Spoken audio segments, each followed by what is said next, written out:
Hello everyone, नमस्कार, सलाम, सत श्री अकाल। मैं ज्ञानदीप एजुकेशन एकेडमी से शाइस्ता अमन अख्तर आपका फिर से अपने वीडियो में स्वागत करती हूँ। सीटेट की तैयारी के लिए हमने पिछली प्रीवियस वीडियो बनाई थी कि क्या स्ट्रेटेजी होनी चाहिए, कैसे आप तैयारी कर सकते हैं, कितने मार्क्स का क्या होता है, वो मैंने आपको समझाया था। आज हम ईवीएस के पेपर को डिस्कस करेंगे, पेपर 1 के। बाकी के पेपर्स भी हम आगे डिस्कस करेंगे। ईवीएस 1 पेपर आपका ईवीएस होता है। नीचे दी गई पहेली को हल करो। ये आप देख पा रहे हैं, मैंने क्वेश्चंस बहुत सारे यहाँ पर लिखे हुए हैं, तो क्वेश्चन वाइज मैंने आपको थोड़ा समझाया, थोड़ा टॉपिक वाइज भी समझाने की कोशिश करूँगी। ठीक है, चलिए बिना टाइम वेस्ट किए हम अपने वीडियो को आगे बढ़ाते हैं। नीचे दी गई पहेली को हल करो। ठीक है, कुहू कुहू आवाज़ लगाती, मधुर मधुर में गीत सुनाती, सबके मन को मैं भाती, बोलो मैं क्या कहलाती। तो बहुत कॉमन सेंस लगाना है इसमें। कॉमन सेंस ये है कि आप इसमें से कौन सी बर्ड है जो कुहू कुहू बोलती है, तो वो कोयल है। ठीक है, निम्नलिखित खाद्य श्रृंखला में हिरणों के अनाधिकृत शिकार बढ़ने के साथ साथ, ये फूड चेन आपने सुना होगा कि घास हिरण खाता है, हिरण को बाघ खाता है। ठीक है, घास कैसे बनती है? डीकम्पोजर, जो मिट्टी के अंदर जो तत्व होते हैं उनसे बनती है, डीकम्पोजर से। ठीक है, तो ये फूड चेन चलती है यहाँ पर। उसके अगर आपने बढ़ा फूड चेन को तो आपको पढ़ने में ज़्यादा ही मुश्किल नहीं होगी। तो इसके बेस पर आपसे क्वेश्चन पूछा गया है, घास कम होनी शुरू होगी, बाघों की संख्या बढ़ जाएगी, बाघों की संख्या घट जाएगी, या बाघ अपने खाने की आदतों को बदल देंगे।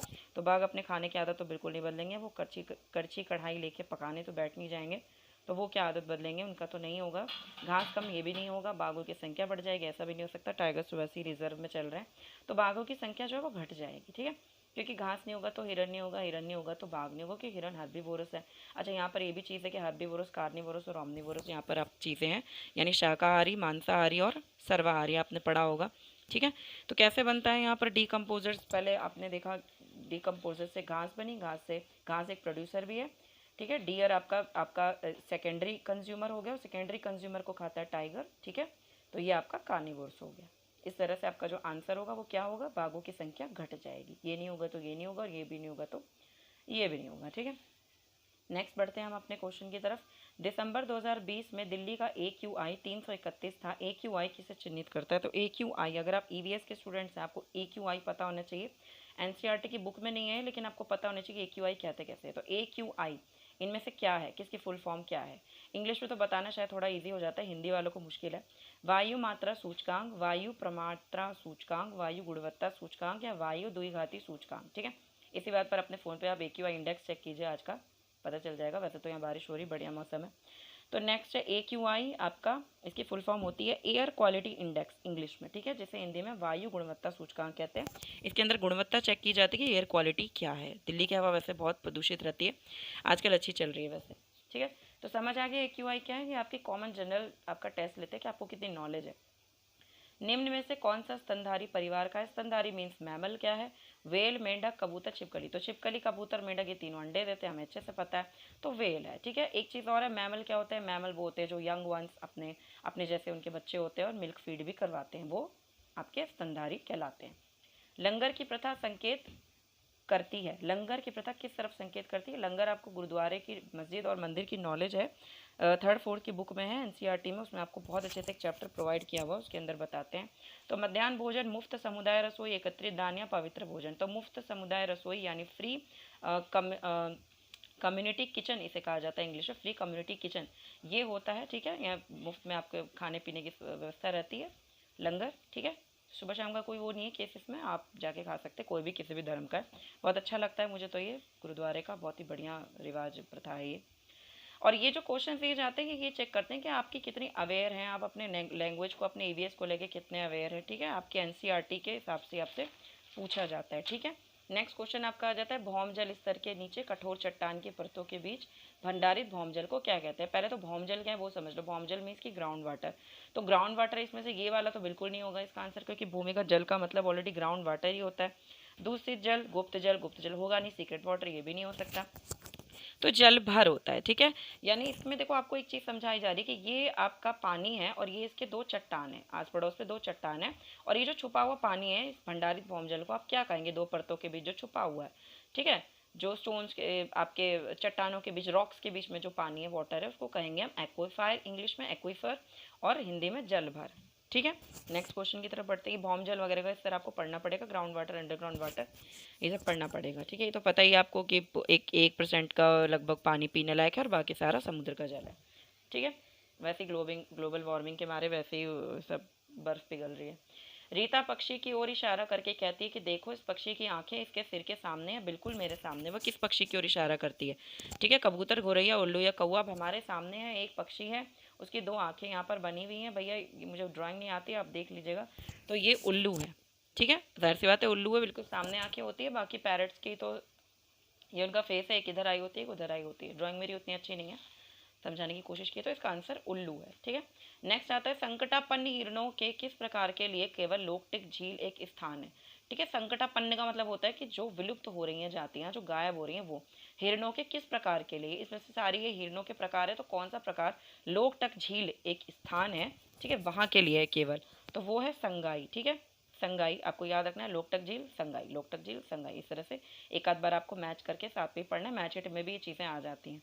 ठीक है, उसके बाद आपको देखो मैंने कुछ इंपॉर्टेंट नोट्स बनाए, तो 8 क्वेश्चन थे जो आपके एग्जाम से पूछे जा सकते हैं। मैं आगे के भी कंटिन्यू करवाती रहूँगी। इंपॉर्टेंट नोट्स मैंने कुछ बनाए हैं 5th 4th से निकाल कर।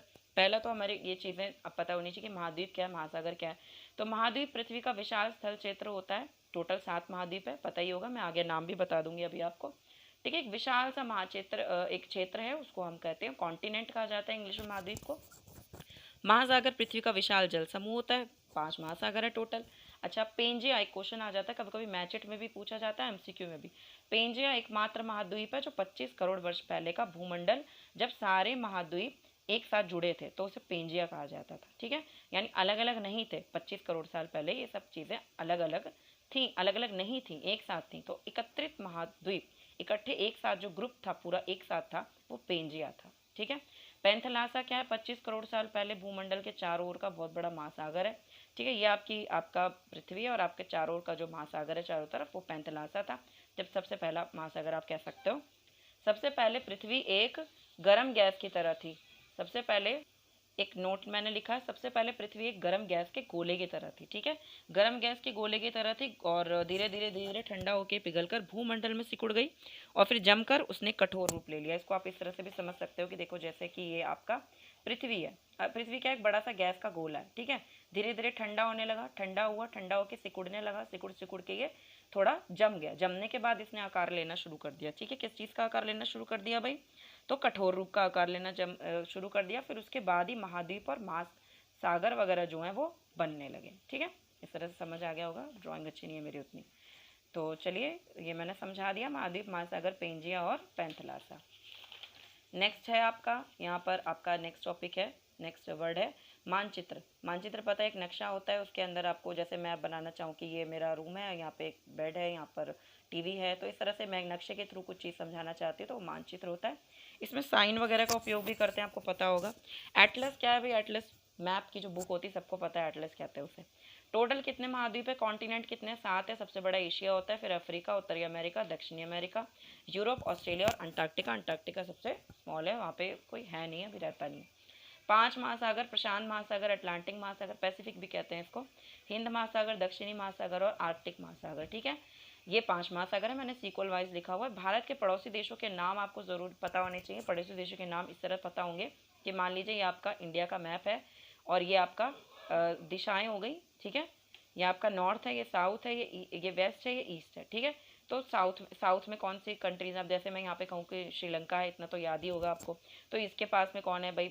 आपके इधर क्या आ जाता है, मतलब इधर की साइड क्या है, ऊपर की साइड जम्मू कश्मीर के पार क्या है, इधर क्या है। तो यहाँ पर आपको सारी जो कंट्रीज़ के नाम याद रखने हैं भारत के पड़ोसी देशों के, वो दिशाओं के हिसाब से याद रखने हैं। ठीक है, थोड़ा इजी रहेगा, आपको पूछ सकते हैं उसमें। अब नेक्स्ट सबसे इंपॉर्टेंट टॉपिक आ जाता है हिमालय पर्वत का जन्म कैसे हुआ। तो 18 करोड़ साल पहले पेंजिया के टुकड़े होने शुरू हुए। पेंजिया क्या आप सोचोगे तो पेंजिया ये रहा। पेंजिया 25 करोड़ साल पहले बना था और हिमालय जो है वो 18 करोड़ साल पहले पेंजिया के टुकड़े होने से बना। पेंजिया कैसे बना भाई? बर्फ गैस का गोला था, वो सिकुड़ना शुरू हुआ तो पेंजिया बना। और हिमालय कैसे बना? 18 करोड़ साल पेंजिया के भी टुकड़े शुरू हो गए तो बना। ठीक है, 18 करोड़ साल पहले पेंजिया के टुकड़े शुरू हुए होने और भारत का भूभाग जो अफ्रीका, अंटार्कटिका, ऑस्ट्रेलिया के बीच धंसा हुआ था, 10 करोड़ साल पहले एशिया की ओर बढ़ने लगा। ठीक है, यानी कि देखो ये आपका इंडिया का भाग है, ऑस्ट्रेलिया, अफ्रीका और अंटार्कटिका, इसके बीच में ये धंसा हुआ था। तो ये धीरे धीरे धीरे एशिया की ओर बढ़ने लगा। ठीक है, टकराव हुआ, दोनों तरफ से टकराव होता है और फिर हिमालय पर्वत का जन्म होता है कि दो प्लेट्स आपस में टकराई और इतनी जोरदार टक्कर हुई कि धरती ऊपर उठ गई और इतनी ऊपर उठी कि वो हिमालय पर्वत बन गया। काफ़ी इंटरेस्टिंग था ये। तो आई होप आपको समझ आया होगा। ये सारा टॉपिक इम्पॉर्टेंट है, आगे की वीडियोस के लिए भी मैं ज़रूर आपको हेल्प करती रहूँगी। देखते रहिए आगे और बताइएगा कमेंट में किस चीज़ की वीडियोस आप चाह रहे हैं। धन्यवाद। जय हिंद, जय भारत।